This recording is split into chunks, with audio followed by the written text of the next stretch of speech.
Maybe you got time.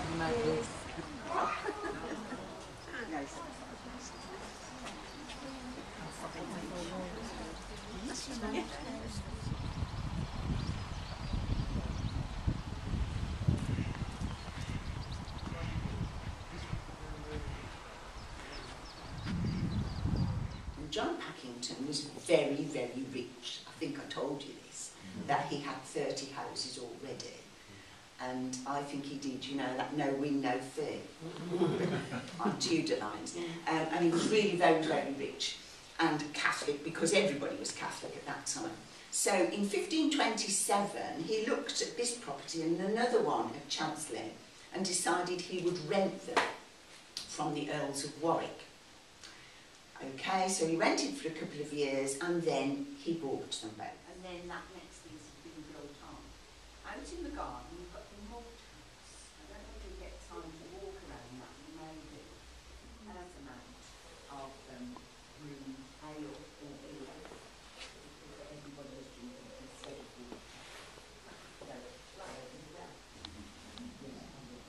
the doors. Because Humphrey Packington has built this Tudor part, presumably over a courtyard that was here before. And so the well has come indoors. So privileged servants that worked here, no running across yards and yards to get the water in the rain. They've got it actually indoors here. So in the brew house, you'd probably be doing the washing maybe, or cutting up the animals, or there's another bread oven out there as well. So I always call it the dirty jobs room. I think brew house. So you see, there we are. So the well is only about 8 to 9 feet deep. It's not that deep. It's nice and clear though.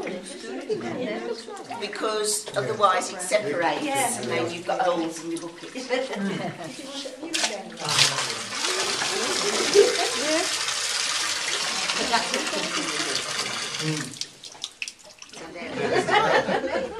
That he made a bit of a mistake, I think, first time round. He married a woman called Bridget Kingsmill. And Bridget, because we're all an adult group, we can do that.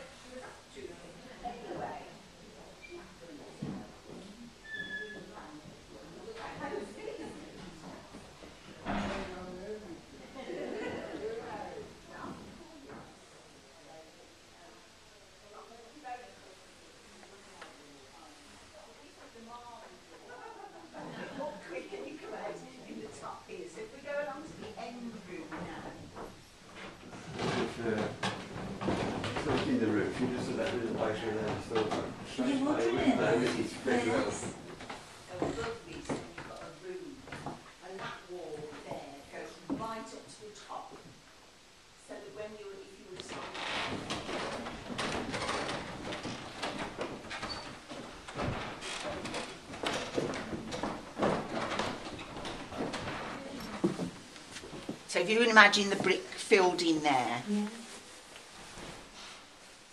So if you want... Brought. This round about the time this hall was built, this was the latest weapon. It had just replaced bows and arrows, and this was the very earliest form of matchlock musket. It's called a matchlock musket because it needs a piece of match to fire it. And the first thing I've got to do is light that piece of match. Winded. And you're thinking, well, if he was going into battle, but in practice, in medieval times, if you imagine that in medieval times they were quite used to it, because you'd have to put on armour, which would take a long time, and even longbowmen, they'd have to string the bows, and they'd have to warm the bows up before they could actually use them.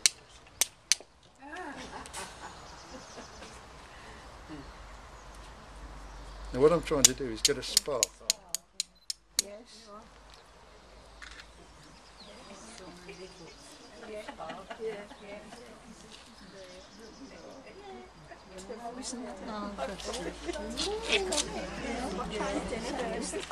And I fill the pan up with priming powder, close the pan, tip away any loose powder, blow away any loose powder, don't want any sparks setting it off by accident.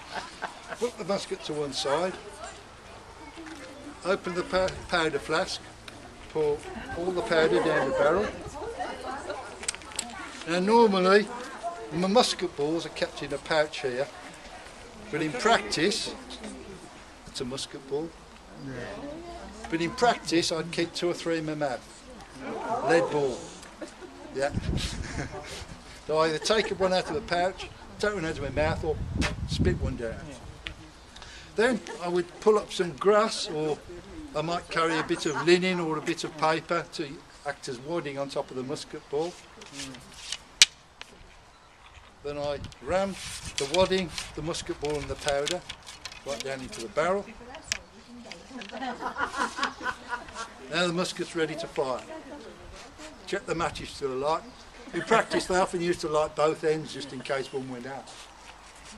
Then what I'm going to do, I'm going to fit it into what's called a serpent or serpentine, and then when I pull the trigger, that lighted match is going to come down into the open pan, ignite the priming powder, burn through a small hole, then it meets the powder that we put in from the powder charge, that explodes, the gases rapidly expand and that pushes the musket ball out. Easy.